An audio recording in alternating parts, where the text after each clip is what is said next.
Hello there, and welcome to another episode of Gotham Talk. We're into season 2, the first episode, which is called Damned If You Do. A lot of stuff going on as usual in this episode. Let's start with Gordon. Now, we start this episode with Gordon having been demoted. He's now a traffic cop, and Bullock seems to have been fired or let go, or he's left himself, I don't know, but yeah, that's because of the events of the last episode in season 1.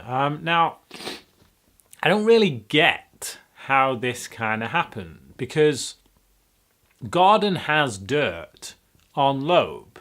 He has the whole thing about Loeb's daughter, and I always thought that he was holding that over Loeb.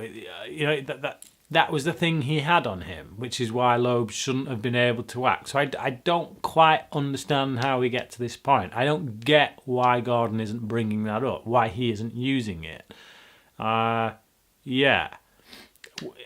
there's something I've forgotten about, why that isn't in play anymore, I don't know. But it feels like they've just sidelined that. So we've got Gordon working as a traffic cop, and he assaults another officer, barely. He gives him a little nudge, and Loeb uses this as an excuse to dismiss him. And because of that, Gordon turns to Penguin. He wants Penguin to get Loeb fired and get him reinstated. But in return, Penguin wants a favour, and so Gordon goes to speak with Bruce, of all people. I think this is because deep down, Gordon kind of respects Bruce, respects his opinion, and almost, I think, goes there seeking permission. It's like if the kid says it's okay, then it's okay, which is kind of what happens. So he does his favour for Penguin and ends up killing this crime boss. Not his intention. He just went to get some money, collect a debt, but things escalate and he ends up killing him. And that, to me, it's I don't like that. I don't. We need to keep Gordon clean, not squeaky clean. I get he's got to get his hands dirty, but when it involves the death of someone, admittedly you could argue it was self-defense. Even so, we're on shaky ground. To me, it's a bit too much, but yeah.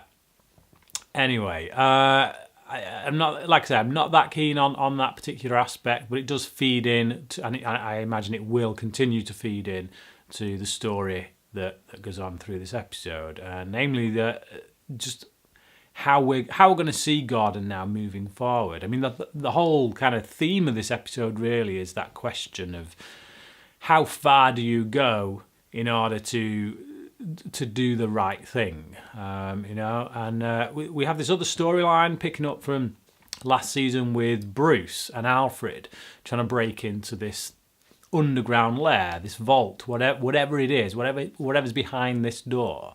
And once again, I've got to say, Sean Pertwee and David Mazouz, their relationship I just love in this show.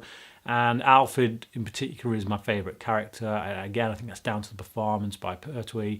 They get some really great moments in here, some real laugh-out-loud moments. One particular moment when Bruce is determined to blow this door down with a bomb, a homemade bomb, and Alfred is just like, what on earth are you doing? And he's really trying to put Bruce off, but when he realises he can't, he suddenly comes out with this splurge of information as to all the things that Bruce is actually going to need to make this bomb succeed. And it just shows that actually Alfred is a bit of a sneaky bugger, really. He does know how to do things. He knows how to get things done. But yeah, that was a really funny moment. Eventually they do get in to the vault, and we have this note that is left by Bruce's dad. And that note feeds in to this theme, this question that I was just talking about. And as Bruce is reading it, the words of his father say that you can't have happiness and truth at the same time. You've got to pick one or the other. So You know, I'd rather you had happiness, but if you feel like you have a true calling, then go that route, seek the truth. Obviously, that's what Bruce is going to do. He already feels a calling, but it relates specifically to Gordon as well. Gordon, it seems, based on this, cannot have happiness because he's too much of a truth seeker. He's a cop through and through. That's his lifeblood. He will forever be a cop, and it feels like an ominous premonition, which is that happiness between him and Lee is probably not going to last because it's not Gordon's calling. His calling is as a cop. So yeah, that's pretty depressing in many ways, but it says a lot, as I say, about his character. You have a little moment in here with Edward Nygma when he's talking to himself in a mirror. They've got that kind of split personality thing going.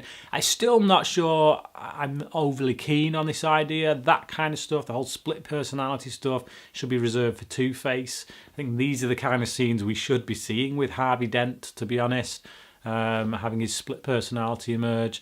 So, you know, if that eventually happens in this show, it's going to feel a little bit like they're repeating themselves, but it should be reserved for Harvey, you know.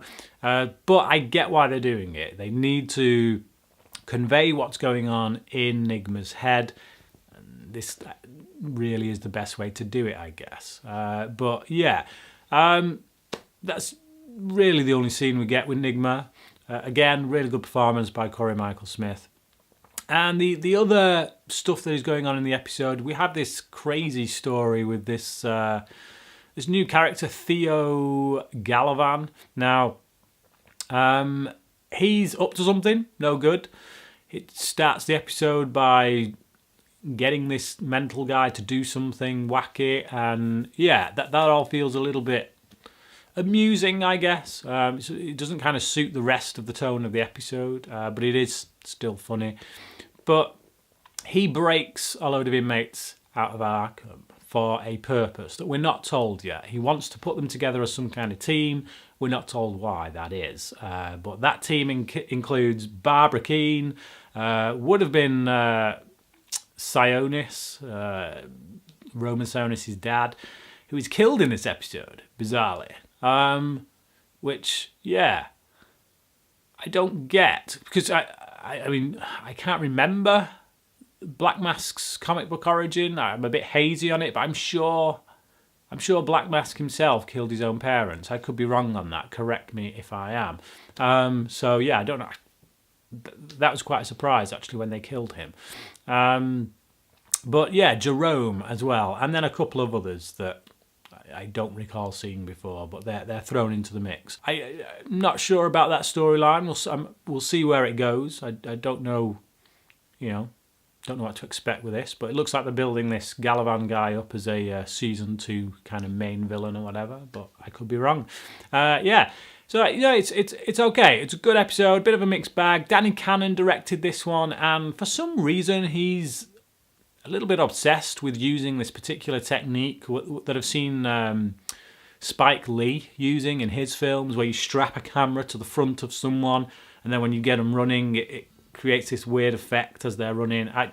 I don't like it. I don't like the use of it here anyway, and it's never used by any of the other directors on the show. Yet when Danny Cannon comes on and starts directing an episode, he brings it in. I remember him using it in the pilot episode, and it just, yeah, I don't like it. Stop doing that, Cannon. But whatever. Music's pretty good in this episode as well, I've got to say. I did take note of the score. Had a little bit of a Dark Knight feel to it at parts. Kind of a Hans Zimmer vibe to it. But yeah, anyway, it's a good episode. It's not one of the best, but it brings us back into this world, kicks us off for season 2.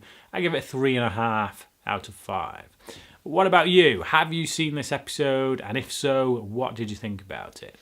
Comment below, let me know, and until next time, cracking.